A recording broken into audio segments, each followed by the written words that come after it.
Welcome to Daily Speak English channel, English podcast for easy English conversation. Hello, everyone. Welcome to Daily Speak English, the podcast where we help you speak real, confident, natural English that actually connects with people. I'm Maya. And I'm Daniel. Hey, friends. Thanks for tuning in today. Whether you're driving, cooking, or just relaxing with your headphones, we're really glad you're here. Daniel, before we start, can I be honest with our listeners? Go for it. A lot of you message us saying, Maya, I study grammar for hours. My sentences are correct, but when I open my mouth with a native speaker, they look at me like I'm reading from a textbook. Sound familiar? Oh, man, I've been there. I still remember my first Zoom call with an Australian colleague. I prepared everything perfectly. I said, I am very pleased to make your acquaintance, and I hope this meeting will be productive. He paused for a second and said, Mate, you all right? We both laughed. I wanted the ground to swallow me. That awkward, robotic feeling is so common. But here's the exciting part. By the end of this episode and this whole series, you will understand exactly why it happens and how to fix it forever. You'll start sounding like a real person instead of a walking grammar book. If you've ever felt nervous because your English doesn't feel you, stay with us till the end. Grab a notebook or just listen carefully. This could be the turning point in your English journey. Let's jump into our 5 parts today. Ready, Daniel? Let's do it. Part 1, the big mindset shift. Maya. Okay, let's start with the truth that changed everything for both of us.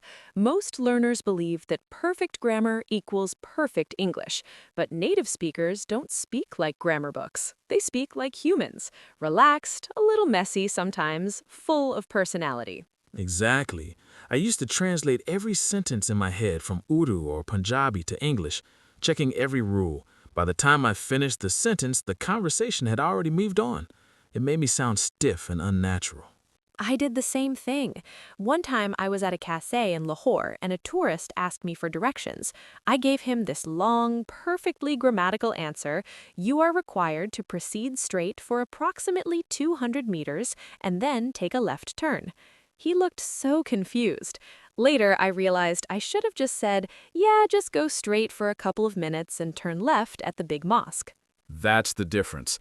Today we're throwing away the idea of perfect and replacing it with natural and real. Key mindset points we want you to remember. Mistakes are normal. Even natives make them. Connection matters more than correctness. Your English should sound like you, not like a robot. Relaxed brains speak better than stressed ones. So right. So right now, wherever you are, take a deep breath and say with me, I don't need to be perfect. I just need to be real. Say it again, louder this time. Feel that? That little shift already helps. They continue expanding with more personal stories, examples of overthinking, why fear of mistakes blocks natural flow, and 4 to 5 minutes of guided reflection time for listeners.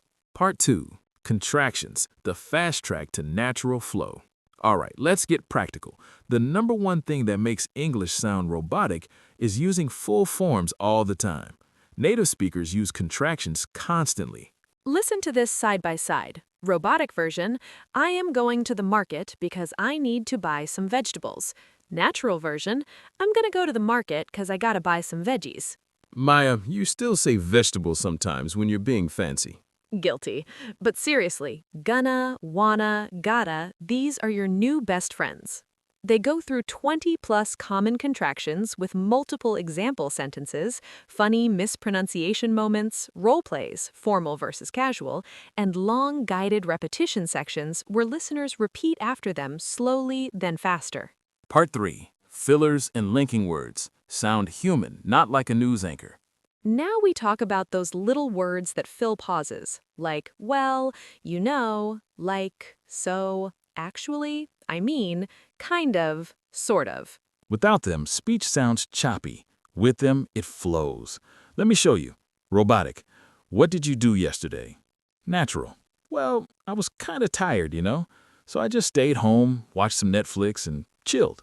They share real conversation clips, described, do extended role plays, laugh at their own old robotic versions, and give 8 to 10 minutes of practice where listeners describe their day using fillers.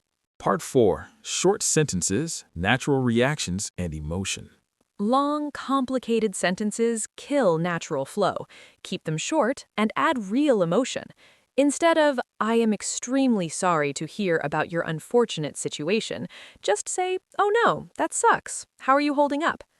They demonstrate dozens of natural reactions, intonation practice, and emotional delivery with stories that make listeners feel the difference. Part 5. Your 7-day action plan and challenge. They summarize everything, give a clear daily plan, share their own 30-day transformation stories, and set a powerful challenge with comment prompts. Welcome back to Dalish. You're in the perfect place because today we're taking everything we learned about mindset and going much deeper. Hey friends, thanks for coming back so quickly. Daniel, after episode 1, a lot of our listeners told us they started noticing how robotic their English sounded. Some even sent voice notes saying, Maya, now I hear it everywhere. Same here. One guy from Rawalpindi messaged me, Daniel bhai, मैं अब हर sentence में full forms use करता था. अब लग रहा है मैं robot हूँ. Exactly. So in episode 1, we fixed the mindset. Today, in episode 2, we fix the speed and smoothness. We're going to master contractions and reductions so your English sounds faster, smoother, and way more natural, just like native speakers do in real life. By the end of this episode, you'll be able to say things like, I'm gonna grab some coffee because I gotta finish this work, without even thinking. No more slow, heavy sentences, only flowing, friendly English that makes people want to keep talking to you. If you want to stop sounding like you're reading from a script and start sounding like a real person who's comfortable in English, stay with us for the full 2 hours. This episode is packed with examples, funny stories, and long practice sessions. Grab your notebook or just listen and repeat with us. Let's make your English faster and smoother today. Ready, Maya? Let's dive in. Okay, let's start with the big picture. In episode 1, we talked about how full forms make you sound robotic. Today, we go one level deeper, reductions. Native speakers don't just use contractions, they reduce sounds even more in fast speech. Last month, I was on a call with my Canadian friend Sarah. I said very carefully, I'm going to meet my friend at the cafe. She replied, cool, I'm going to meet my buddy at the cafe too. In that moment, I realized how much faster and relaxed her English sounded. I felt like I was speaking in slow motion. I had the same experience in Dubai. I told a British guy, I want to buy a new phone because my old one is not working properly. He answered, yeah, mate, I want to get a new one too because mine's dying. I laughed and thought, ye to pura alag level hai. That's exactly what we're fixing today. Reductions are not lazy English. They're natural English. When you learn them, people stop noticing your accent and start enjoying the conversation. They spend a long time explaining the psychology behind why reductions make speech flow better, share more personal, embarrassing stories, discuss common fears like, will I sound uneducated? And give clear before versus after comparisons with 8 to 10 full example sentences. Includes 4 minutes of guided breathing and mindset reset for listeners who feel nervous about changing their English. Let's get practical. Here are the contractions you need to use every single day. We're not just listing them, we're going to practice them like crazy so they become automatic.